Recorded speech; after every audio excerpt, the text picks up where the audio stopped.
Selamat datang dan selamat menikmati. Setelah melewati 99 kali regresi, kematian rekan-rekannya, menguras seluruh tenaga dan jiwa, Ryumin alias Black Scythe akhirnya mencapai ronde ke-20, ronde terakhir dari game kematian itu. Di ronde itu, dia harus berhadapan dengan sekumpulan malaikat raksasa yang menjaga pintu bos terakhir. Dengan kelas rahasia Dewa Kematian dan bersenjatakan sabit hitam, Black Scythe mengalahkan semua malaikat dalam sekejap dengan skill pamungkasnya. Saat sampai di depan ruangan bos dan Black Scythe akan membukanya, muncul notifikasi. Diperlukan setidaknya 5 player untuk membuka ruangan bos. Player akan dibunuh dalam 5 detik karena gagal memenuhi persyaratan. Black Scythe telah mati. Sudah memenuhi kondisi untuk mengaktifkan Rune of Regression. Memutar waktu ke saat ronde pertama akan dimulai. Penggunaan Rune of Regression 100 kali dari 100 kesempatan. Kamu sudah menggunakan semua batas, Rune of Regression akan menghilang. Memulai regresi yang ke-100. 5 detik sebelum malam pergantian tahun baru, terlihat Ryumin di antara kerumunan. Ryumin sangat cemas dan ketakutan karena dia akan masuk kembali ke game terkutuk itu. Tapi Ryumin membulatkan tekadnya, mengingat Rune of Regression sudah habis digunakan. Untuk menyelesaikan game itu, Ryumin membutuhkan 4 rekan untuk dibawanya menuju ronde terakhir. Beberapa menit sebelumnya, Yongmin berkumpul bersama teman-temannya untuk merayakan pergantian tahun baru. Saat salah satu temannya menanyakan apa yang akan Yongmin lakukan setelah lulus. Dengan percaya diri, Yongmin menjawab kalau dia akan menjadi seorang gangster. Semua teman-temannya menganggap Yongmin sebagai bajingan dan berencana akan putus hubungan dengannya setelah ini. Saat ditanyakan apa yang akan terjadi dengan Ryumin sang budak, Yongmin menjawab kalau dia tidak akan melepaskan Ryumin semudah itu dan akan terus mempermainkan Ryumin selama dia bisa. Salah satu temannya juga baru mengingatkan kalau dia melihat Ryumin di sana. Saat Yongmin menatapnya, Ryumin membuka hoodie-nya dan menatap balik. Yongmin terlihat kesal dan ingin menghampiri Ryumin, tapi dihalangi oleh teman-temannya karena mereka sedang merayakan tahun baru.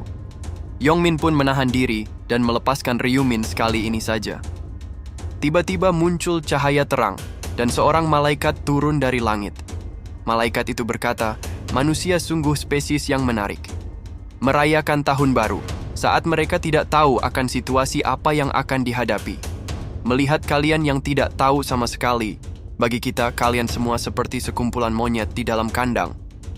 Semua orang mengira kalau itu adalah suatu acara tahun baru, tapi Ryumin sudah 99 kali melihat hal yang sama. Malaikat itu tertawa kecil dan berkata, manusia sampah, sepertinya kalian terkagum-kagum akan penampilannya.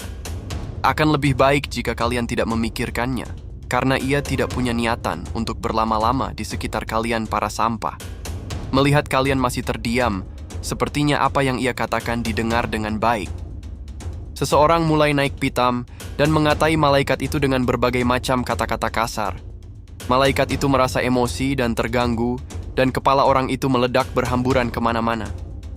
Kepanikan pun terjadi, bahkan Yongmin yang gahar merasa sedikit takut. Malaikat itu berkata, manusia rendahan, beraninya kalian berbicara sesukanya terhadap malaikat yang agung ini. Kalian manusia tidak mempunyai hak untuk bertanya. Jangan menjadi arogan. Jika kalian tidak ingin kepala kalian meledak seperti orang itu, kalian sekarang diamlah. Ia akan menjelaskan segala sesuatunya, jadi dengarkan baik-baik. Kita akan memainkan sebuah game sekarang. Ada 20 ronde, 1 ronde di setiap awal bulan. Jiwa kalian akan dipindahkan ke dimensi lain untuk berpartisipasi dalam game itu. Selesaikan semua quest yang diberikan. Jika kalian menyelesaikan quest, kamu akan diberikan hadiah dan dikembalikan ke dunia nyata. Mungkin kalian berpikir akan selamat jika menyelesaikan quest. Bagaimanapun juga, meskipun kamu menyelesaikan quest, tidak semua orang akan selamat. Tapi kalian tidak perlu terlalu khawatir, karena ia tidak akan mengambil kalian semua.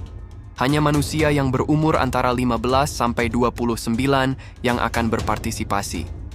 Mari kita lihat. Jadi akan ada 1.801.029.290 partisipan. Sejak penjelasannya sudah selesai, mari kita mulai game yang menyenangkan ini. Kalian semua telah memasuki dimensi individual, dan hanya kamu sendiri di sana. Kita perlu merubah tubuh kalian untuk persiapan soul transfer. Itu seperti kustomisasi manual. Kalian hanya akan mempunyai satu kali kesempatan, jadi pilih dengan bijak semuanya. Ryumin berencana untuk membuat sama terus penampilannya seperti sebelumnya. Dan untuk nickname-nya, Ryumin memilih Black Scythe. Tibalah Black Scythe di padang rumput yang luas. Dia berpikir kalau ini adalah yang ke-100 kalinya ia berada di sini. Sejak ia sudah memilih penampilan yang sama semenjak regresi ke-12, tubuh ini terasa seperti tubuh aslinya saja. Tiba-tiba banyak player bermunculan dengan rupa yang baru. Dia berpikir kalau sudah sewajarnya kalau membuat penampilan mereka menjadi lebih keren atau cantik. Tapi jika mereka pintar, mereka tidak akan melakukan itu. Di dunia ini yang kuat akan memangsa yang lemah. Jika penampilanmu terlalu menarik perhatian, akan semakin besar kemungkinan menjadi target. Jika kamu mati di sini, kamu juga akan mati di dunia nyata. Sudah waktunya dia muncul. Itu dia, Hwang Yongmin. Seperti yang sudah ia kira, Yongmin membuat tubuhnya menjadi lebih berotot. Malaikat kembali muncul dan berkata, "Dilihat dari ekspresi kalian, sepertinya kalian suka dengan avatar baru kalian. Mari kita lihat. Total ada 1.800.000 orang. Jadi semua manusia dari Seoul ada di sini." Semua orang kebingungan mendengar itu, karena tidak terlihat ada banyak orang di sini. Malaikat itu mengatakan, "Apakah kalian pikir ini hanyalah satu-satunya ruang? Itu bukan urusan kalian. Semenjak ada ruang lain, di mana ada malaikat lain yang sedang memproses ronde pertama. Jadi untuk memulai secara resmi, ia akan memberikan penjelasan sederhana. Pertama, katakan status window dalam kepala kalian. Jadi kalian sudah melihat status window masing-masing. Jika kalian pernah bermain game sebelumnya, kalian akan tahu seberapa sampah diri kalian sekarang. Jadi bertambah kuatlah jika kalian bertahan sampai akhir dan menyelesaikan 20 ronde. Kalian akan dibebaskan dari survival game ini dan kalian akan mendapatkan satu permintaan. Semenjak ini adalah pertama kalinya ia sudah mempersiapkan hadiah. Seperti yang kalian lihat, sebuah run acak yang hanya dapat digunakan sekali saja. Kamu hanya bisa menggunakan itu saat level 1 saja. Jika kamu memegang itu dan mengucapkan kata gunakan dalam hati, kamu akan dapat menggunakan itu. Berdasarkan ekspresi kalian, sepertinya kalian tidak puas. Tidak peduli apa yang kamu dapatkan, kamu harus menerima hasilnya. Semenjak itu tergantung dari keberuntungan masing-masing. Semenjak kita sudah selesai dengan runes, mari kita lanjut ke pokok yang utama. Muncul quest window bagi setiap player. Masing-masing harus membunuh 100 goblin. Dan yang selamat hanya setengah dari seluruh partisipan. Saat seekor goblin muncul, para player melihatnya sama seperti di dalam game. Malaikat itu berkata, "Jangan terlalu senang dahulu. Para goblin belum disummon semuanya. 10.000 manusia melawan 50.000 goblin, bertarung sampai mati." Saat yang lain panik dan ketakutan, Black Scythe maju sendirian di paling depan. Yang lain mencoba memperingatkan, tapi Black Scythe tetap maju dengan santai. Dengan sekuat tenaga, dia menendang muka goblin itu. Ryumin tahu saat bermain dalam sebuah grup, impresi yang pertama sangatlah penting. Ia harus mengukir imajinasi kekuatannya dalam pikiran mereka. Untuk menghindari dikerubungi oleh para beban, ia harus menunjukkan betapa kuatnya dirinya sekarang juga. Dan juga yang tidak kalah pentingnya, ia harus menjadi perhatian utama dari malaikat itu. Performanya harus luar biasa dan menarik perhatian. Ketakutan player yang lain menghilang setelah melihat performa Black Scythe. Mereka berpikir kalau goblin adalah monster terlemah dalam game. Mereka mulai percaya diri dapat membunuh para goblin, walaupun tidak sekuat Black Scythe. Tiba-tiba seekor goblin menerjang salah satu player. Mereka kembali ketakutan dan berlarian kemana-mana. Ryumin melihat kekacauan sudah terjadi. Pada titik ini, tidak ada seorang pun yang akan menganggap ini sebagai game biasa. Sekarang ini hanya ada satu hal dalam pikiran mereka. Bertahan hidup. Insting untuk bertahan akan mendominasi kepala mereka, dan mereka akan sibuk berlari tanpa tahu arah. Ia juga melakukan kesalahan yang sama saat pertama kali. Hanya setelah mati untuk kedua kalinya ia menyadari, tidak ada jalan keluar dari dimensi ini. Selain itu, tidak mungkin bagi manusia modern yang tidak pernah berburu sama sekali berani membunuh seekor goblin. Mereka harus mengatasi sendiri batasan itu. Malaikat itu berkata, pertarungan antara manusia dan goblin sangat menghibur. Para goblin mungkin saja hanya seukuran anak manusia, tapi tidak mungkin mereka dapat bertahan dari gerombolan goblin, terutama jika para goblin dipersenjatai dengan pisau. Bagaimanapun juga manusia itu kelihatannya menarik. Black Scythe tidak ada lagi informasi selain nama nickname-nya dan progres dari quest. Sungguh sistem yang payah. Memandu para manusia itu melukai harga dirinya sebagai makhluk suci. Beberapa dari mereka terlihat aneh, jadi mereka memberikan tontonan yang menarik. Setelah bertarung dan membunuh banyak goblin, Ryumin naik level dan quest-nya sudah mencapai 75 goblin yang terbunuh. Para goblin terhenti sejenak, ketakutan melihat kekuatan dari Ryumin. Hal itu dimanfaatkan Ryumin untuk menarik nafas dan mengecek status window-nya. Setiap naik level akan mendapatkan 2 status point. Agility tidak hanya menaikkan penghindaran, tapi juga serangan dan kecepatan pergerakan. Tidak ada yang lebih penting selain agility di awal permainan. Ryumin berpikir kalau kecepatannya menyelesaikan quest pasti sudah cukup untuk menarik perhatian malaikat itu. Sekarang ia akan mengakhiri semua ini. Ryumin melemparkan pisaunya, tapi para goblin masih tidak berani bergerak. Dengan agility yang sudah dinaikkan, kecepatan Ryumin sudah dapat mengecoh mata para goblin.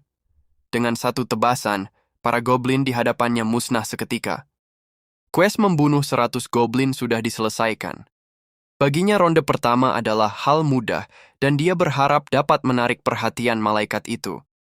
Ryumin menjadi rank pertama di zona itu dan juga rank pertama dari seluruh zona. Semakin cepat menyelesaikan quest, semakin besar hadiah yang akan didapatkan dan hadiah akan diberikan kepada mereka yang masuk dalam 3 besar. Sebagai hadiah zona, Ryumin mendapatkan lowest rank rare weapon selection coupon. Dan hadiah untuk seluruh zona, Ryumin mendapatkan hadiah special reward selection box. Ryumin membuka weapon selection dan terdapat 3 pilihan senjata. Ryumin memilih stiletto dan membuang pisau goblin yang dipakainya. Lalu Ryumin menyimpan hadiah seluruh zona untuk lain waktu. Ryumin membuka status window. Perhatiannya tertuju kepada sebuah title yang tidak pernah dia lihat selama 99 percobaan sebelumnya. Pada saat menggunakan rune dan sama seperti 99 kali percobaan sebelumnya, Ryumin mendapatkan Rune of Regression. Saat rune regression akan diukir dalam jiwanya, sistem mendeteksi ada sisa dari rune tersebut dari dalam tubuh Ryumin. Proses imprint pun gagal, tapi karena ini adalah regresi yang ke-100 kali dan akan menjadi regresi yang terakhir, sistem memberi Ryumin sebuah title, Last Time Regressor.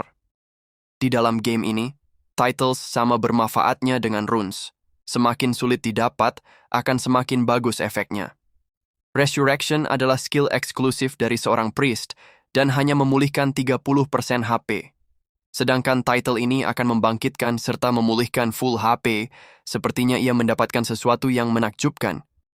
Ryumin membuat title-nya menjadi tersembunyi, dan berpikir semestinya orang-orang akan menyelesaikan quest-nya sebentar lagi. Dia penasaran apa yang Yongmin sedang lakukan, sepertinya Yongmin selamat juga kali ini.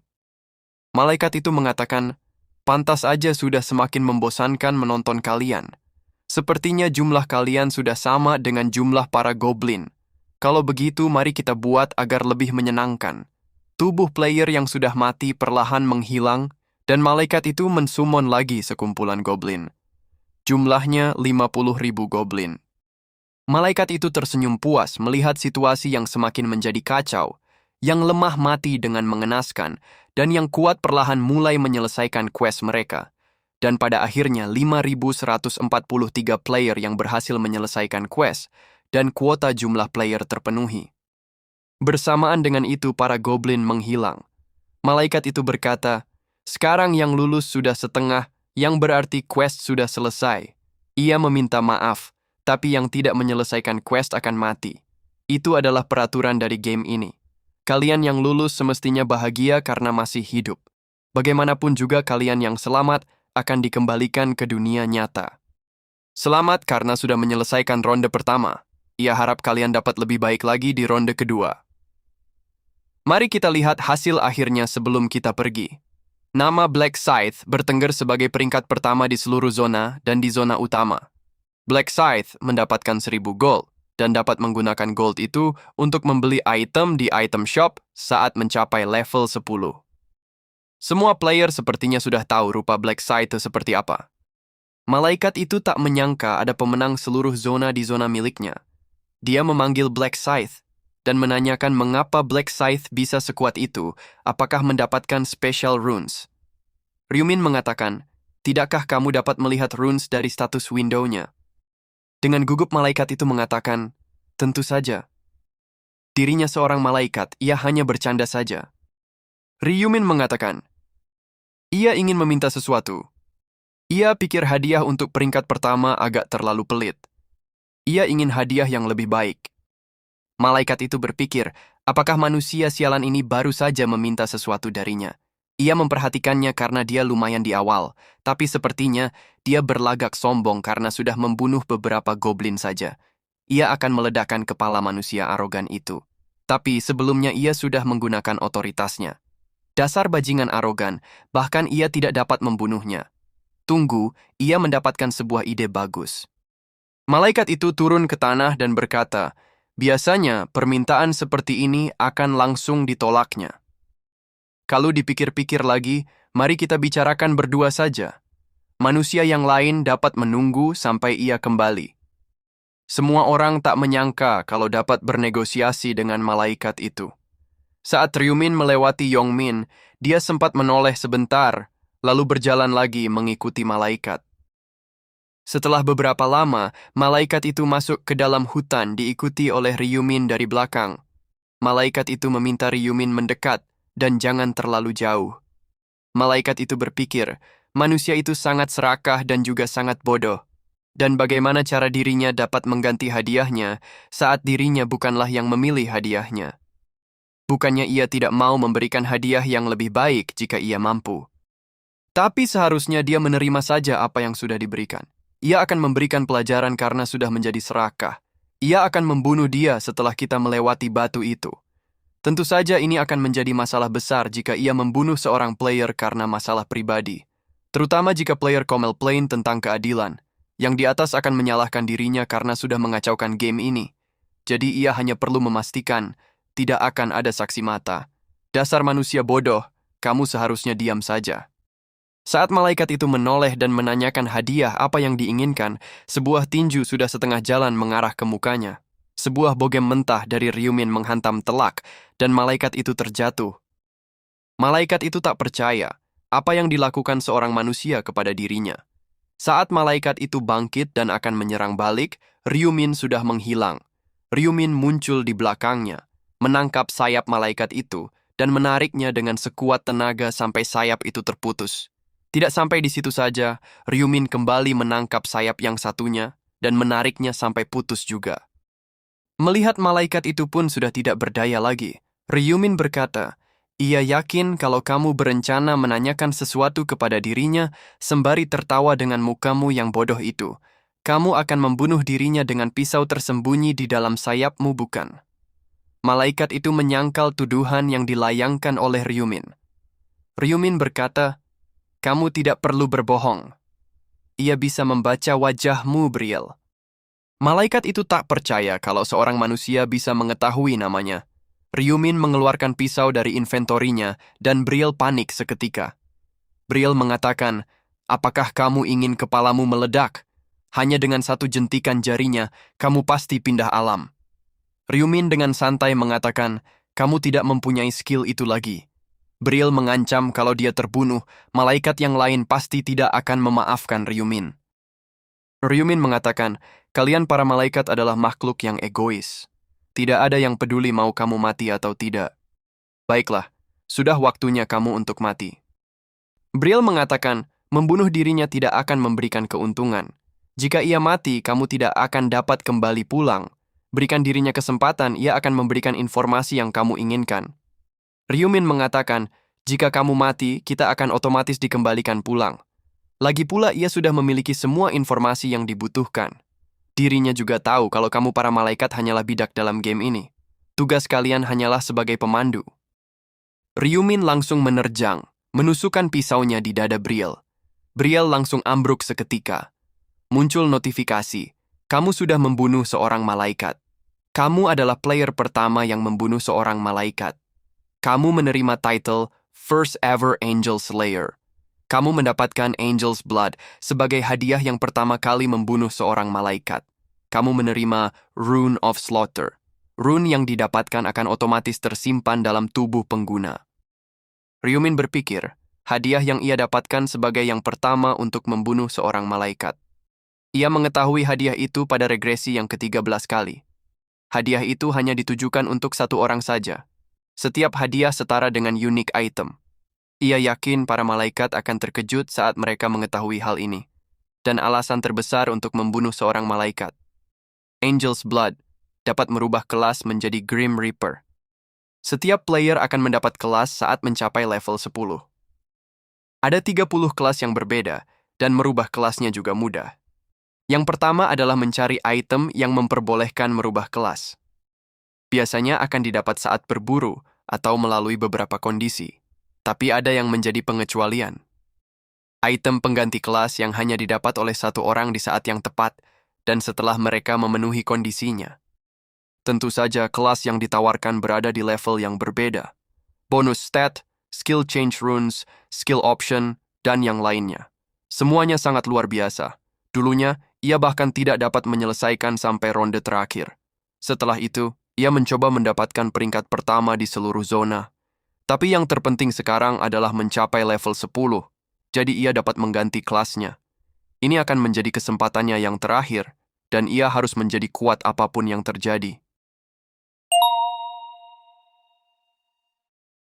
Yongmin terbangun kembali dan melihat kalau dia masih berada di kuil malam tahun baru. Dia melihat sekelilingnya dan mendapati orang-orang yang baru saja terbangun seperti dirinya. Dia melihat handphone dan mendapati kalau dia tertidur cukup lama. Teman-temannya yang lainnya juga terbangun dan mereka memberitahu Yongmin kalau mereka mempunyai mimpi yang aneh. Yongmin menendang-nendang salah satu temannya yang belum bangun juga. Saat dicek, temannya itu sudah terbujur kaku, tidak bernafas, dan tidak ada nadi sama sekali. Mereka bertanya-tanya, apakah temannya yang mati itu tidak menyelesaikan gamenya? Saat dilihat sekeliling, banyak juga yang tidak terbangun. Bukannya takut, Yongmin merasa kalau ini adalah hal yang menakjubkan. Yongmin senang bukan main dan berpikir, tidak peduli mereka terlahir dengan sendok perak di mulut mereka atau siapapun, mereka semua harus bertahan hidup. Tidak perlu lagi meratapi ketidakadilan dalam hidup ini. Yongmin menenangkan yang lainnya dan memperingatkan kalau mereka hanya perlu bertahan hidup saja. Semua orang bernasib sama, bukan hanya kita saja.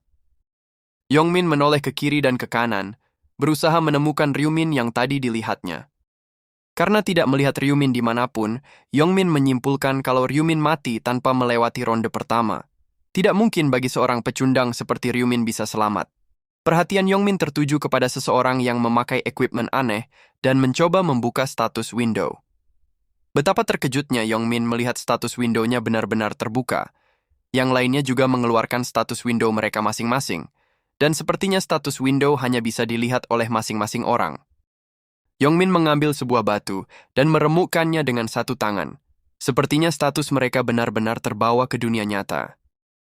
Kejadian itu ramai diberitakan. Sekitar 10.000 orang tiba-tiba saja kehilangan kesadaran saat perayaan Tahun Baru di kuil Jongro. Kemunculan seorang wanita yang tampak seperti malaikat di atas kuil dan mulai berbicara kepada orang-orang. Beberapa lama kemudian, seorang pria dikabarkan tewas dikarenakan ledakan misterius. Setelah itu, malaikat itu mengulurkan tangan kepada kerumunan orang, dan tiba-tiba sekitar 10.000 orang terjatuh bersamaan. Kepolisian melaporkan kalau mereka yang terjatuh pingsan berumur antara 15 sampai 29 tahun. Dan kejadian serupa juga terjadi di 128 negara di seluruh dunia. Ryumin yang melihat berita itu berpikir kalau ini hanyalah sebuah permulaan. Artikel tentang kematian ramai diberitakan, tapi masalah sesungguhnya adalah sesuatu yang lain. Faktanya kemampuan para player telah terbawa ke dunia nyata. Sekarang belum ada player dengan status yang tinggi, jadi efeknya belum begitu terasa. Tapi saat para player mulai naik level, mereka akan menjadi makhluk tak terkalahkan. Itu akan menghasilkan kelahiran sebuah senjata manusia. Tidak ada senjata normal atau kekuatan militer yang dapat meredamnya. Dirinya tidak berencana berdiam diri saat dunia menuju kekacauan. Jika dibiarkan, dunia akan hancur sebelum ia mencapai ronde ke-20. Hanya ada satu cara. Mengontrol para player dengan kekuatan tak terbantahkan. Tentu saja metode itu akan sedikit berbeda dengan kehidupannya yang sebelumnya. Ia sudah menemukan beberapa kandidat dalam pikirannya dan ia harus menjadikan mereka semua sebagai rekannya. Tapi sekarang belum saatnya ia bertindak. Karena saat ini, ada masalah yang lebih penting yang harus ia selesaikan. Sesampainya di rumah, Ryumin melihat ada bekas makan malam adiknya. Dan saat dia menuju kamar adiknya, Ryuwon sedang tertidur pulas. Ryuwon adalah adik satu-satunya yang saat ini sedang sekolah di kelas 3 tingkat menengah. Keluarga normal mereka berubah drastis setelah kematian kedua orang tua mereka dalam kecelakaan mobil. Perubahan yang terbesar, Ryumin harus mengambil alih tugas sebagai kepala keluarga. Ryuwon bangun dan terkejut melihat kakaknya yang ada di sampingnya. Ryumin segera menarik selimut Ryuwon, mencegahnya untuk tidur kembali. Ryumin meminta Ryuwon untuk segera bangun, karena ada hal penting yang harus diceritakan. Sekarang bukan lagi waktunya untuk tidur, seluruh dunia sedang kacau. Mereka berdua berjalan menyusuri jalan yang masih sepi di pagi hari. Ryuwon sendiri kebingungan melihat Ryumin yang tidak biasanya. Ryumin mengatakan, kamu sepertinya tidak tahu apa yang sedang terjadi. Lihat di pencarian yang sedang ramai saat ini. Saat Ryuwon membuka HP-nya, dia menemukan ulasan seorang malaikat membawa orang-orang ke dunia lain. Ryumin menjelaskan kalau lebih tepatnya jiwa mereka diambil paksa. Dirinya hampir tidak kembali hidup-hidup setelah membunuh 100 ekor goblin. Berhenti mengkhawatirkan dirinya, ia baik-baik saja. Tidak mungkin Ryuwon tidak khawatir setelah mendengar apa yang baru dialami oleh Ryumin. Karena Ryumin adalah satu-satunya keluarga yang dia punya sekarang. Dia tahu kalau Ryumin memiliki kekuatan lebih dari siapapun, cukup untuk mengisi kekosongan yang ditinggalkan kedua orang tua mereka. Tapi membunuh 100 goblin adalah masalah yang berbeda. Ditambah lagi Ryumin tidak kuat secara fisik. Ryumin mengatakan, ia tahu apa yang kamu sedang pikirkan. Di tempat itu ada sistem status seperti dalam video game, jadi kondisi fisik tidak terlalu berarti. Dan juga ia yakin kamu tidak akan banyak berpikir setelah melihat apa yang akan ia lakukan nantinya. Ikuti dirinya jika kamu ingin tahu. Ryuwon menolak untuk berjalan lagi, sebelum Ryumin memberitahu kemana mereka akan pergi. Ryumin mengatakan, Bang Taegyu, kita akan menuju tempat kumpul Bang Taegyu, orang yang membuli kamu. Ryuwon terkejut, tak menyangka kalau kakaknya sampai mengetahui hal itu. Ryuwon tidak ingin masalahnya ketahuan, karena dia tidak ingin menyusahkan kakaknya yang sudah berjuang keras untuk kehidupan mereka. Sedangkan bagi Ryumin, awalnya dia juga tidak tahu sama sekali. Dia baru tahu kebenarannya setelah beberapa jam dia kembali dari ronde pertama. Adiknya pergi sebentar di hari itu. Tiba-tiba HP-nya berdering, dan saat diangkatnya, dia mendengar kabar kalau Ryuwon sedang dirawat di rumah sakit. Ryuwon menjadi buta setelah dihajar habis-habisan oleh Bang Taegyu. Sejak saat itu Ryumin berjanji, tidak ada seorang pun yang boleh mengganggu adiknya. Di sebuah gudang terbengkalai, terlihat Bang Taegyu sedang menghajar para pelajar yang gagal membawakan uang baginya. Teman-teman Taegyu sudah mengenal Taegyu yang kejam kepada siapapun, bahkan senior dari sekolah lain segan kepadanya. Taegyu pusing setelah gagal mendapatkan uang untuk membeli motor, dan menanyakan kepada temannya, di mana bisa mendapatkan uang untuknya. Yang lainnya pun berpikir keras, tapi si botak mendapatkan sebuah ide. Dia menyarankan Taegyu mencari Ryuwon yang menjadi pesuruh Taegyu di sekolah. Taegyu suka dengan saran dari temannya, dan dia berencana menelpon Ryuwon untuk mengajarnya sedikit di tahun baru. Yang lain senang mendengar itu, dan berpikir kalau mereka akan mendapatkan uang darinya. Taegyu mengatakan, tapi jangan senang dulu, Ryuwon adalah seorang gembel. Bahkan setelah dihajar habis-habisan olehnya, dia tidak dapat membawa uang sepeser pun, dan dia tinggal di tempat kumuh. Bajingan itu tidak mempunyai orang tua. Dia hidup bersama dengan kakaknya. Tiba-tiba Taegyu berhenti berbicara, dia melihat Ryuwon datang bersama seseorang. Taegyu langsung berteriak kasar, membuat Ryuwon ketakutan. Taegyu kesal melihat orang yang bersama Ryuwon terdiam tanpa ekspresi. Taegyu pun menanyakan siapa yang dibawa Ryuwon kemari. Ryuwon menjelaskan kalau orang ini adalah kakaknya, Ryumin.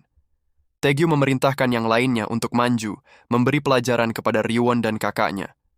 Salah satunya mengejek Ryumin yang pendek. Ryumin langsung melayangkan pukulan ke muka orang itu, dan orang itu langsung turu. Seseorang menyerang, Ryumin menghindari serangan orang itu, dan membalas dengan pukulan ringan. Melihat kawannya terpental, sisanya langsung datang menerjang. Keduanya langsung dihajar, dan mereka berdua langsung jatuh tak berdaya. Taegyu yang melihat pertarungan mereka, berpikir kalau Ryumin pasti belajar tinju seadanya, dan dengan kemampuan serendah itu dia berani datang kemari. Taegyu berjalan mendekat dan berkata, "Kamu berlaku sok jagoan hanya karena kamu belajar tinju entah dari mana, tapi kamu pasti tidak tahu pentingnya berat kelas dalam tinju." Ryumin dengan santainya berkata, "Kalau begitu kamu pasti tidak menonton berita." Taegyu yang tidak tahu apa-apa, langsung menerjang menyerang dengan membabi buta, tapi Ryumin dapat menghindari semua serangannya itu. Pergerakan Taegyu berhenti karena pandangannya kabur dan dia kehabisan nafas. Ryumin mengatakan, "Jika kamu menonton berita, kamu tidak akan berani mendekati player seperti dirinya." Taegyu masih dapat bertahan dan langsung menyerang balik. Tapi Ryumin sudah menghilang dari hadapannya. Ryumin kembali memukul dari samping. Taegyu terhuyung-huyung dan mendapati kalau giginya sudah patah satu. Amarah Taegyu memuncak dan lelahnya hilang seketika. Ryumin menangkap tangan Taegyu dan memberondong mukanya dengan pukulan. Taegyu berpikir kalau Ryumin dengan sengaja mengincar wajahnya saja. Jika ia bisa mendaratkan satu pukulan saja, Ryumin sudah pasti tumbang. Sebuah tendangan dari Ryumin mendarat telak di leher Taegyu dan membuatnya terpental ke tembok. Ryumin mendekati Taegyu sembari berpikir. Bahkan setelah beregresi puluhan kali, ia tidak dapat melupakan emosinya dari hari itu. Ia tidak ingin lagi merasakan kesengsaraan seperti neraka di hari itu. Ryumin membungkuk dan memegang tangan kiri Taegyu. Lalu dia mematahkan semua jari-jarinya. Tidak berhenti sampai di situ, Ryumin kembali menangkap tangan kanan Taegyu dan mematahkan juga semua jarinya. Kawan-kawan Taegyu sampai kabur dan Ryuwon memalingkan mukanya. Ryumin mengatakan, "Bang Taegyu, sentuh adiknya lagi, dan kamu akan tahu apa yang akan terjadi. Tapi untuk berjaga, jaga. Kamu tidak tahu kapan kamu akan berubah pikiran. Jadi untuk amannya, ia akan mematahkan satu lengan milikmu." Dalam perjalanan pulang, Ryuwon bertanya, "Kakak, bagaimana kamu bisa melakukan hal itu terhadap Taegyu? Apakah kamu belajar ilmu bela diri atau semacamnya?" Ryumin menjawab, "Sepertinya kamu tidak membaca artikelnya dengan seksama. Seorang player juga dapat menggunakan kemampuannya di dunia nyata. Contohnya seperti ini. Menakjubkan bukan? Kita bahkan dapat mensumon senjata dari dunia lain seperti ini." Ryuwon kembali bertanya, "Bagaimana dengan pergerakanmu yang gesit itu? Bahkan kamu dapat menghindari pukulan dari Taegyu." Ryumin menjawab, "Karena status agility-nya 11. Orang dewasa normalnya memiliki agility sebanyak 3. Karena masih penasaran, Ryuwon menanyakan, "Apa yang terjadi jika kamu naik level?" Ryumin menjawab, ia tidak tahu, karena dirinya belum pernah naik level. Tentu saja Ryumin berbohong kepada Ryuwon, dan dia juga tidak berniat memberitahunya kalau ia seorang regresor. Di regresinya yang ke-11, ia memberitahu Ryuwon semuanya. Dan seorang player berakhir menculiknya. Ia berhasil balas dendam, tapi ia tidak ingin Ryuwon menderita lagi karena dirinya. Dan juga di masa depan, akan ada pertarungan di antara player. Ia harus bersiap melindungi Ryuwon. Karena perut Ryuwon bergemuruh karena lapar, Ryumin mengajaknya makan ke minimarket. Sesampainya di sana, Ryumin langsung menuju mesin ATM dan melihat seluruh tabungannya yang berjumlah 133.000 won. Ryumin mengeluarkan semua uangnya dan memberitahu Ryuwon untuk memilih makanan yang disukanya. Awalnya Ryuwon ragu karena makanan selain mie instan, harganya cukup mahal. Tapi mendengar alasan Ryumin untuk merayakan tahun baru, Ryuwon akhirnya luluh dan memilih satu makanan yang diinginkannya. Bahkan Ryumin berjanji akan membawa Ryuwon pergi makan daging sapi sepuasnya. Tapi Ryuwon menolaknya karena dia yakin kalau kakaknya tidak akan mampu membayarnya. Ryumin berkata dalam hati, "Tunggu saja beberapa hari lagi. Ia akan membuat adiknya dapat makan daging sepuasnya sampai dia muak melihatnya." Setelah selesai makan, Ryumin bangkit dan meminta adiknya untuk menunggu sebentar. Ryuwon terkejut melihat kakaknya membeli kertas undian sebanyak 20 buah atau setara dengan 100.000 won. Ryumin menenangkan Ryuwon dan dengan santai menandai angka yang dipilihnya. Ryuwon makin terkejut melihat semua undian berisi angka yang sama. Ryumin berkata, karena semua angka yang dipilihnya adalah angka yang menang. Tibalah hari penarikan undian diberitakan.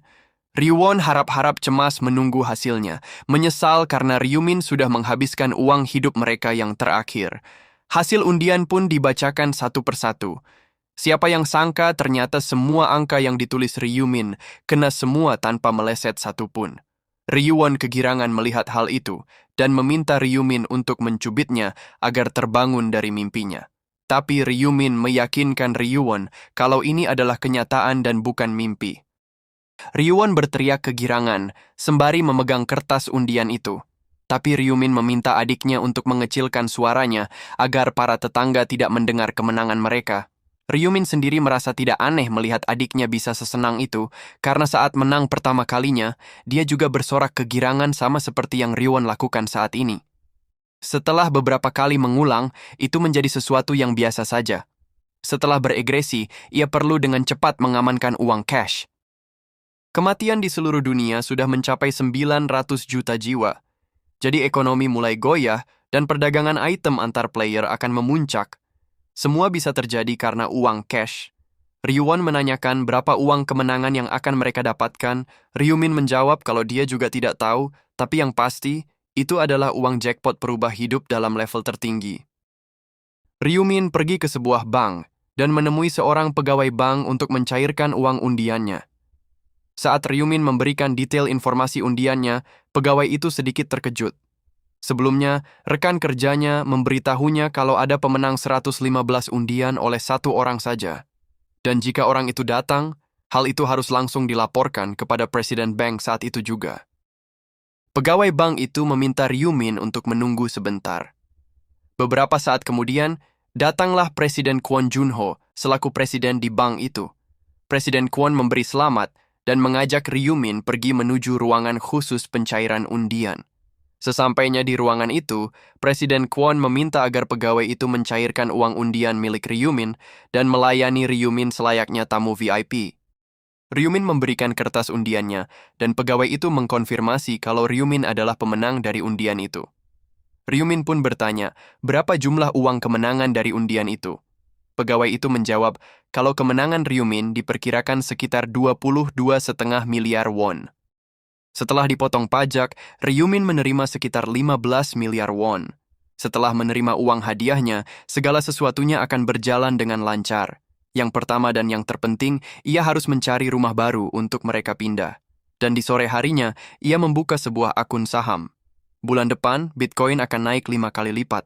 Jadi setelah harga koinnya naik, selanjutnya ia berencana untuk berinvestasi di saham. Sesampainya di rumah, Ryumin memberitahu adiknya tentang rumah baru yang sudah disewanya. Ryuwon pun bertanya-tanya, mengapa kakaknya menyewa rumah itu dan tidak membelinya saja? Ryumin dengan santai menjawab, karena ia sudah tidak mempunyai uang. Selain 1 miliar yang ada di rekeningnya, 14 miliar sisanya ia gunakan untuk membeli Bitcoin. Ia sudah tahu apa yang akan kamu katakan selanjutnya. Tapi dirinya melakukan ini bukan tanpa perhitungan. Kita akan selalu dapat uang lebih dari undian. Semalam ia juga melihat 4 angka dalam mimpinya. Ryuwon menggoncap-goncang tubuh Ryumin, memperingatkan agar Ryumin tidak melupakan angka-angka itu. Ryuwon tidak tahu sudah berapa kali dia melakukan hal ini. Ia tidak bisa melupakannya walaupun sudah mencobanya. Ryumin juga mengingatkan adiknya untuk bersiap-siap karena mereka akan pindahan rumah hari ini. Di tempat lain, Yongmin terlihat sedang memukul-mukul tembok dengan tangan kosong. Yongmin berpikir kalau dia tidak salah menaikkan seluruh statusnya ke dalam kekuatan. Ia juga tak percaya mendapatkan Rune of Muscular Strength, menaikkan kekuatan 2 kali lipat. Bahkan Mike Tyson akan iri melihat kekuatan tinju penghancurnya. Sudah cukup coba-cobanya, sekarang ia akan menuju ke masalah yang utama. Yongmin menghampiri rumah Ryumin. Dia yakin kalau Ryumin perlu dihajar setelah Ryumin mengabaikan teleponnya. Dan juga tatapan arogannya saat malam tahun baru, Apakah dia berpikir ia akan melepaskannya begitu saja? Bahkan jika kita berdua adalah player, sekali pecundang tetaplah pecundang. Ia akan memperbaiki kelakuan dari Ryumin si pecundang itu.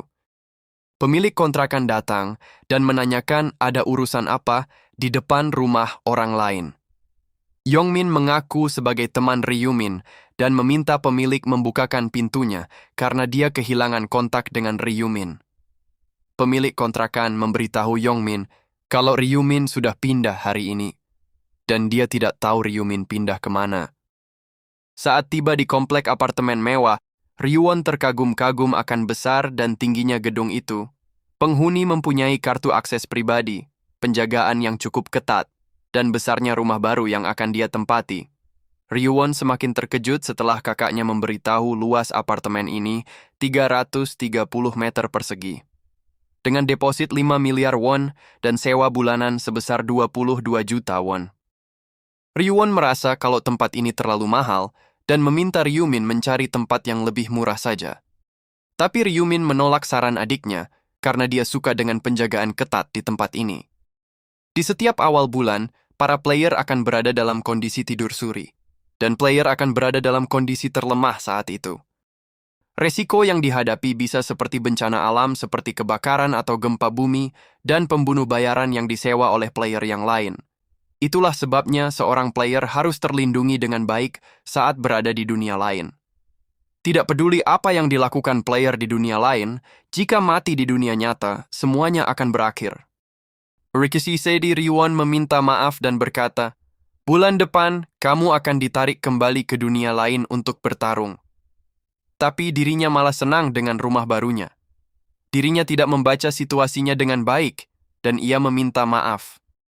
Dengan satu tepukan ringan, Ryumin menenangkan Ryuwon dan berkata, "Mengapa kamu terlihat sedih? Apakah kamu pikir dirinya tidak akan kembali dari ronde selanjutnya?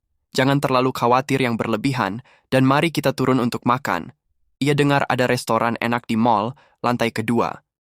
Tiba-tiba HP-nya berdering, dan dia melihat nama Yongmin terpampang jelas di nama penelpon. Sepertinya Yongmin sudah menyadari kepindahannya. Ia hanya perlu mengabaikannya saja, dan mereka tidak akan pernah bertemu juga di dunia nyata. Keesokan paginya, Ryuwon terlihat sudah rapi. Ryuwon memberitahu kakaknya kalau dia sudah memesan kue beras untuk dibagikan kepada tetangga sebagai perkenalan. Ryumin mengingat kalau adiknya tidak pernah melakukan hal ini sebelumnya. Walaupun ia beregresi lagi, tidak berarti hal yang sama akan terulang. Tapi adiknya tidak pernah membeli kue beras sebelumnya. Ryumin pun menanyakan alasan mengapa Ryuwon memilih untuk membagikan kue beras. Ryuwon menjelaskan, kita harus terlihat sebagai tetangga yang baik. Ryumin pun setuju dengan pemikiran adiknya. Ryumin pun bersiap-siap dan akan pergi bersama adiknya membagikan kue beras kepada para tetangga. Mereka pun pergi menemui para tetangga. Mereka berdua memperkenalkan diri sebagai penghuni baru sembari membagikan kue beras, dan respon dari para tetangga terlihat sangat baik. Dan sampailah mereka di rumah terakhir, sebuah penthouse yang terdiri dari 2 lantai. Ryuwon memencet bel beberapa kali, dan terlihat tidak ada respon sama sekali. Saat mereka berdua akan pergi, seorang wanita cantik berdiri di hadapan mereka. Ryuwon pun mengenali wanita itu seorang aktris yang bernama Seo Ah-rin. Tapi penjaganya langsung maju menghadang. Dia mengira mereka berdua adalah penggemar yang menerobos masuk. Ryumin menjelaskan kalau mereka berdua baru saja pindah di lantai bawah. Melihat kue beras yang disodorkan oleh Ryuwon, penjaga itu memberitahu kalau Ah-rin tidak akan makan makanan yang seperti itu. Dan mereka berdua pun pergi meninggalkan Ryuwon dan Ryumin seakan tak peduli.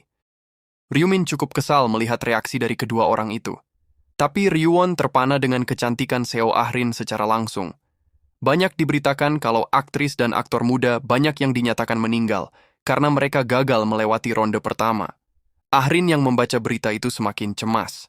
Bahkan salah satu seniornya juga meninggal pada hari itu. Bahkan tidak sedikit aktor yang selamat mengalami depresi dan memutuskan untuk pensiun dari dunia hiburan. Melihat semua itu membuat Ah-rin berpikir, jika bukan karena rune yang didapatnya, ia juga sudah berada di dalam berita itu juga. Dirinya tidak akan selamat jika tidak mendapat bantuan dari sponsor. Penthouse ini juga disediakan oleh sponsor untuknya. Penjaga yang melihat Ah-rin melamun, menanyakan apa yang sedang Ah-rin pikirkan. Penjaga meminta Ahrin untuk curhat kepadanya, karena dia akan selalu ada untuk mendengarkan. Ahrin berkata, ia hanya sedang memikirkan bagaimana dunia bisa jadi seperti ini, dan bagaimana ia dapat bertahan di ronde selanjutnya. Penjaga itu mengatakan, jangan khawatirkan ronde selanjutnya. Kamu mempunyai aku. Tidak ada lagi yang perlu dicemaskan. Jika kamu terlalu khawatir, kamu hanya perlu mengandalkan dirinya saja. Ahrin pun tersenyum kembali setelah mendengar perkataan penjaga itu. Ahrin pun berpikir, pada saat perusahaan menempatkan dia sebagai penjaganya, ia merasa sangat waspada, karena ia berpikir kalau penjaga ditugaskan untuk memata-matainya. Tapi jika bukan karena dia, ia bisa saja mati di ronde pertama. Penjaga itu berkata, ia akan melindungi kamu apapun yang terjadi, jadi jangan pernah menyerah. Ahrin mengucapkan terima kasih dan berkata, ia rasa kita mempunyai tetangga baru, dan kue beras itu kelihatannya enak. Mereka hanya mencoba baik kepada kita. Ia rasa kamu mungkin saja melukai perasaan mereka. Penjaga itu berkata, ia yakin kalau mereka ingin sesuatu dari kita. Mereka bisa saja mengganggu kita tanpa henti jika kita menerima kue beras itu. Ahrin mengatakan, tapi mereka tidak terlihat seperti orang jahat. Salah satunya terlihat berumur lebih dari 15 tahun. Dia pasti sudah membunuh 100 goblin dan bertahan hidup. Sangat menakjubkan jika dipikir seseorang yang telah melewati kejadian yang kejam itu, dan masih bisa terlihat tenang. Penjaga itu mengatakan, kamu juga berhasil melakukan itu. Tidaklah sulit untuk membunuh 100 goblin. Mereka yang gagal pasti seorang idiot. Mendengar penjaga seperti itu, Ahrin berpikir kalau penjaga itu adalah orang yang berpengalaman, tapi tidak sehebat orang itu, Black Scythe. Ia hampir merasa kasihan melihat para goblin. Dia pasti memiliki pekerjaan asli di dunia nyata. Ia penasaran apa yang dia lakukan. Ia bisa saja bertahan di ronde kedua jika bersama dengan dia. Ia merasa beruntung bisa hidup setelah ronde pertama, tapi apakah dirinya dapat bertahan juga di ronde selanjutnya? Januari tanggal 31, jam 11 pagi. Saat Ryuwon sedang bebersih rumah, dia melihat kakaknya yang baru saja pulang setelah mencairkan uang undian yang keempat kalinya. Ryuwon menanyakan apakah Bang tidak curiga dengan kemenangan undian yang terus-menerus. Ryumin menjelaskan kalau dia memberikan alasan melihat angka dalam mimpi dan Presiden Kwon percaya begitu saja. Ryuwon menanyakan apakah uang itu juga akan dimasukkan lagi ke dalam Bitcoin. Ryumin menjawab, tentu saja. Uangnya sudah berkembang menjadi 150 miliar won saat ini. Ryuwon menyarankan untuk menjual semua Bitcoin-nya, jika saja harganya mungkin akan turun. Ryumin mengatakan kalau sekarang belum waktunya, ia yang akan mengurus hal itu, jadi jangan khawatir. Mari kita pergi makan. Mereka berdua menghabiskan waktu bersama dengan makan enak dan berbelanja sampai malam. Pada saat jam 11:55 malam, Ryumin sudah bersiap di tempat tidurnya ditemani oleh Ryuwon. Ryuwon berharap kakaknya dapat kembali dengan selamat. Ryumin mengatakan, jangan khawatir. Kamu sudah melihat dirinya menghajar Bang Taegyu. Kamu pergi tidur saja, daripada mengkhawatirkan yang tidak perlu. Saat kamu bangun pagi, ia sudah kembali. Sampai bertemu lagi. Ryumin pun kembali dipanggil untuk ronde kedua, bersamaan dengan player yang lainnya. Semua perhatian mereka tertuju kepada Black Scythe, sang juara pertama dari ronde sebelumnya. Ryumin melihat kalau yang lainnya kebanyakan mengenalinya dan sepertinya mereka juga menjaga jarak darinya. Dan Yongmin juga kembali lagi di sini. Tak berselang lama muncullah malaikat yang berbeda dari sebelumnya. Para player pun bertanya-tanya apa yang terjadi dengan malaikat yang sebelumnya. Malaikat itu berkata, malaikat yang bertugas di ronde pertama mengalami kecelakaan dan tidak dapat hadir. Tapi jangan panik, wahai manusia. Ia akan memandu kalian mulai dari sekarang. Semenjak semua orang sudah di sini, ia akan memberitahu kalian tentang quest ronde kedua. Muncul sebuah papan quest utama bagi seluruh para player. Memilih seseorang sebagai perwakilan zona. Para player pun merespon dengan berbeda-beda. Malaikat itu berkata, kalian semua terlihat sangat kebingungan. Sepertinya kalian butuh dirinya untuk menjelaskan. Seperti yang kalian lihat, ronde ini bukanlah ronde bertarung. Kamu hanya perlu memilih satu orang sebagai perwakilan zona. Jika kamu menjadi perwakilan zona, kamu dapat memaksa player lain melakukan banyak hal. Kamu dapat memaksa mereka untuk merangkak atau bunuh diri. Kekuatan yang sangat luar biasa, bukan? 3 jam mulai dari sekarang, kalian dapat mulai memilih. Kalian hanya perlu memilih perwakilan zona ini. Jika kamu memilih, kamu akan dihitung lulus dalam ronde ini, dan kalian akan dikembalikan pulang. Ini seperti ronde beristirahat. Kalau begitu, diskusikanlah siapa yang akan kalian pilih sebagai perwakilan zona dalam 3 jam ke depan. Yongmin merasa kesal karena dia sudah bersiap untuk bertarung. Yongmin sudah menginvestasikan semuanya ke dalam status kekuatan, tapi dia tidak dapat menggunakannya. Ryumin mendengar perkataan Yongmin dengan jelas dari belakang. Sepertinya Yongmin mendapatkan Rune of Strength, dan semuanya sama seperti apa yang selalu terjadi sebelumnya. Mereka semua akan sibuk merundingkan siapa yang akan dipilih dalam 3 jam ke depan. Tapi itu bukan yang terpenting untuk saat ini. Jika ada quest utama, pasti ada quest tambahan. Dan quest tambahan atau quest tersembunyi dari ronde kedua ini adalah mendapatkan sebuah kelas. Untuk mencapai itu, ia perlu naik level 10 secepatnya. Sebuah ide yang bagus untuk berburu di dalam hutan. Dan jika ada satu goblin, pasti akan ada goblin yang lainnya. Dalam sekejap, Ryumin membantai sekumpulan goblin itu, dan sudah 30 menit berlalu. Lalu Ryumin membuka status window-nya, dan terlihat dia sudah level 9. Ryumin memasukkan seluruh poinnya ke dalam agility. Akan masuk akal jika menaikkan status strength jika ia seorang Hwang Yongmin yang memiliki Rune of Strength. Tapi itu bukan hal yang terbaik baginya. Ia bisa saja mati jika tidak cukup cepat untuk menghindari serangan fatal, walaupun tubuhnya sangat kuat. Ada 4 komponen penting dalam status: Strength, Intelligence, Agility, dan Luck. Strength memperkuat serangan fisik, stamina, dan ketahanan. Intelligence mempengaruhi serangan sihir, mental, dan kecepatan kalkulasi. Agility mempengaruhi kecepatan serangan, kecepatan gerak, dan mempermudah menghindari serangan. Luck mempengaruhi kesempatan serangan fatal, item drop, dan tambahan gold. Semua status sebenarnya sangat penting pada dasarnya.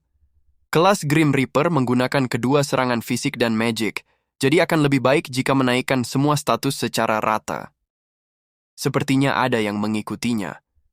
Ia tidak memperhatikan itu, karena terlalu sibuk bertarung. Ini belum pernah terjadi sebelumnya. Ryumin mengacungkan pisaunya dan berkata, "Ia tidak tahu siapa kamu, tapi tunjukkan dirimu. Keluar dan ungkapkan keinginanmu. Kalau tidak, ia akan menyerang, dan kamu harus bersiap untuk mati." Seorang wanita cantik keluar, dan Ryumin mengenalinya, sang aktris Seo Ah-rin. Disusul seorang pria sembari berkata, "Kita tidak mempunyai niatan buruk dengan mengikutimu, jadi kumohon tenang saja." Ryumin melihat nama di atas pria itu, Ahn Sang-chul. Pria itu adalah tangan kanan Ma Gyun-rok. Ma Gyun-rok adalah anak tertua dari pemilik perusahaan terbesar di negara ini, dengan menggunakan username Heavenly Demon. Dia adalah salah satu player yang diincarnya. Mempunyai Gyun-rok di sisinya akan membuat semakin mudah bagi dirinya untuk bertambah kuat. Ia juga membutuhkan seorang priest yang mempunyai koneksi dengan Gyun-rok untuk berada di sisinya menghadapi ronde ke-20. Ia tak menyangka akan bertemu dengan tangan kanan Gyun-rok secepat ini, tapi mengapa dia bersama dengan Seo Ah-rin? Apakah mungkin dia pria yang menjadi penjaganya itu? Kalau diingat lagi, ia pernah mendengar kalau perusahaan milik Gyun-rok mensponsori selebriti. Bagaimanapun juga, ia tidak terlalu suka kalau masa depan berubah. Ryumin bertanya kepada mereka, "Sudah berapa lama kalian mengikuti dirinya, dan apa tujuan kalian?" Ah-rin menjawab, "Sudah sedari awal. Kita mengikuti kamu setelah kita melihat kamu memasuki hutan. Ia meminta maaf jika sudah membuatmu kecewa. Kita tidak mempunyai niatan buruk. Ia hanya ingin menawarkan sesuatu. Kamu mendapatkan peringkat pertama di ronde pertama, jadi ia pikir mungkin kita dapat membentuk tim bersama-sama." Ryumin mengatakan, "Sebuah tim. Tidakkah kata itu hanya teraplikasi jika kalian berguna untuk dirinya? Ia tidak membutuhkan kalian berdua. Dirinya baik-baik saja sendirian. Berhenti membuang waktunya dengan omong kosong ini dan kembalilah. Ia tidak pernah punya niatan untuk membentuk sebuah tim." Setelah melihat Black Scythe menjauh, Sang-chul mengatai Black Scythe sebagai orang yang terlalu arogan. Ah-rin langsung terjatuh lemas dan berkata, ia rasa Black Scythe peringkat pertama bukan tanpa alasan. Auranya sangat mengintimidasi. Ia ingin satu tim dengannya, tapi sepertinya tidak berhasil. Sang-chul berkata, "Orang seperti dia mempunyai ego yang sangat kuat. dan tidak akan pernah bekerja sama dalam sebuah tim. Sangat disayangkan kita membuang waktu dengan mengikuti orang itu. Mungkin sebaiknya kita juga ikut berburu di waktu yang tersisa ini. Setelah pertemuan itu, Ryumin kembali berburu sembari berpikir dirinya sudah cukup sibuk, tapi mereka ingin ia menjadi tim mereka. Yang terpenting sekarang adalah menaikkan level. Ternyata ada sekumpulan Genol juga, sungguh beruntung dirinya. Dengan begini, ia dapat mencapai level 10 sebentar lagi. Setelah sekumpulan Genol itu terbantai, Ryumin naik ke level 10 dan sudah memenuhi kondisi untuk pemilihan kelas. Ryumin sekarang dapat mengakses shop dan papan quest tersembunyi muncul di hadapannya. Kebanyakan orang yang menemukan quest tersembunyi untuk pertama kalinya akan menjadi sangat kebingungan. Semua orang tahu mendapatkan kelas adalah hal yang bagus, tapi masalahnya mereka tidak tahu cara untuk mendapatkan item pergantian kelas. Pada dasarnya, player harus memenuhi beberapa kondisi untuk mendapatkan item pergantian kelas tersebut. Untuk menjadi seorang warrior, player harus menaikkan status strength sebanyak 10 dan berburu 30 monster dalam waktu 1 jam. Untuk menjadi seorang berserker, player harus terus bertarung selama sejam dalam keadaan berdarah. Dan untuk menjadi seorang assassin, player harus berhasil beberapa kali menyergap monster dari belakang. Jika disederhanakan, player harus melakukan aksi yang sesuai dengan spesifikasi kelas yang diinginkan untuk mendapatkan item perubahan kelas. Pada awalnya, ia berulang kali dikejar oleh monster, jadi ia menerima kelas seorang hunter. Setelah mengetahui tentang kelas Grim Reaper, ia selalu memilihnya sampai sekarang. Ryumin menggunakan Angel Blood, dan layar perubahan kelas Grim Reaper muncul di hadapannya. Tanpa ragu, Ryumin langsung merubah kelasnya. Ryumin menerima Grim Reaper Rune sebagai hadiah pergantian kelas. Memperkuat serangan senjata sebanyak 2 kali lipat saat menggunakan sabit dan meningkatkan kecepatan serangan sebanyak 50% saat malam hari. Dengan berdiam diri dalam kegelapan, kesempatan musuh untuk mendeteksi akan menurun drastis. Runes yang didapatkan akan otomatis terukir pada tubuh player. Dia juga mendapatkan Grim Reaper Scythe sebagai senjata hadiah perubahan kelas. Ranknya juga meningkat. Rank dari player dibedakan menjadi 6 level. Mirip seperti dalam game, naik ke rank yang lebih tinggi mempunyai keuntungan tersendiri. Para player akan menerima skill eksklusif atau membuka skill baru. Ia juga dapat menggunakan item dengan rank yang lebih tinggi. Jika seorang player tidak mengganti kelasnya, mereka akan terkubur dalam rank pemula untuk selamanya. Jadi semakin cepat kelasnya diganti, akan semakin baik. Dan juga bagi player yang pertama kali mengganti kelasnya, akan mendapatkan General Skill. Ryumin langsung membeli skill itu seharga 20.000 gold, dan langsung memakainya untuk melacak Yongmin. Sistem menunjukkan kalau Yongmin berada dalam jarak 190 meter, dan panah penunjuk juga muncul di tanah. Di regresi sebelumnya, Yongmin berada dalam jarak 2.000 meter. Apakah itu berarti dia sudah masuk ke dalam hutan? Terlihat Ahrin dan Sangchul sedang berlari seakan dikejar oleh sesuatu. Ahrin pun terjatuh dan berkata, ia tidak dapat berlari lagi, kakinya sudah tak bertenaga. Luka dari panah sebelumnya juga sakit seperti terbakar. Sangchul mengatakan dirinya hanya berspekulasi, jika terluka di dunia ini, tubuh asli kita di dunia nyata tidak akan terluka. Kita dapat kembali pulang selama kita bertahan hidup. Mereka berbalik setelah mendengar suara di belakang mereka. Ternyata Yongmin dan komplotannya yang muncul. Sangchul berpikir mereka berhasil mengejar karena wanita sialan ini. Ia tidak punya pilihan lain selain bertarung melawan mereka. Yongmin berkata, "Hei orang tua, kamu ingin melawan kita. Jika kamu punya mata, lihat dengan baik, ada berapa banyak kita di sini." Sangchul mengatakan, "Mengapa kamu melakukan ini? Kita tidak melakukan yang salah terhadap kalian." Yongmin mengatakan, "Tentu saja kalian tidak bersalah. Kita di sini untuk mengambil sesuatu. Wanita yang di samping kamu, kita tidak punya urusan dengan pria seperti kamu." Wanita itu adalah Seo Ahrin. Mereka berdiskusi apakah wanita itu adalah Seo Ahrin yang asli atau bukan. Tapi mereka sampai pada satu kesimpulan, mereka tidak peduli lagi. Yang penting tubuhnya tetap seorang wanita. Yongmin berkata, "Tinggalkan Seo Ahrin kepada kita, dan kita akan membiarkan kamu pergi." Sangchul berpikir, jika ia tahu kalau mereka mengejar Ahrin sedari awal, ia akan meninggalkan Ahrin secara diam-diam. Ia tidak berencana untuk mati karena wanita ini. Tapi ada satu hal yang mengganggunya. Jika ia gagal melindungi Ahrin, Presiden Ma Gyun-rok pasti akan kecewa. Sang Chul mencoba cara terakhirnya dengan mengatakan kalau ini adalah kejahatan. Yongmin tertawa dan berkata, "Tidak ada hukum yang berlaku di sini. Apakah kamu akan melapor saat nanti kembali? Silahkan saja, tapi apakah kamu memiliki bukti? Apa yang akan terjadi jika ini bukan wajah aslinya?" Sang Chul merasa risih, tapi yang dikatakannya tidaklah salah. Ia pikir mereka tidak akan mundur dengan ancaman saja. Dirinya tidak punya pilihan lain selain bertarung. Mereka semua langsung terdiam saat melihat kemunculan Black Scythe. Ryumin langsung bertanya apa yang sedang kalian lakukan di sini. Yongmin mencoba menjawab, tapi Ryumin langsung menyuruhnya diam. Sang Chul mengatakan mereka menyerang kita karena mereka mengincar Ahrin. Ia akan membalasnya jika kamu menolong kita. Yongmin dengan gugup berkata, "Mau itu benar atau tidak, itu bukan urusanmu." Ryumin mengatakan ia mengenal kedua orang ini. Ia tidak akan meninggalkan mereka begitu saja saat mereka berdua terluka. Jangan lupa untuk subscribe, komen, like, dan share-nya ya teman-teman, supaya tidak ketinggalan konten menarik Mimin selanjutnya. Thank you.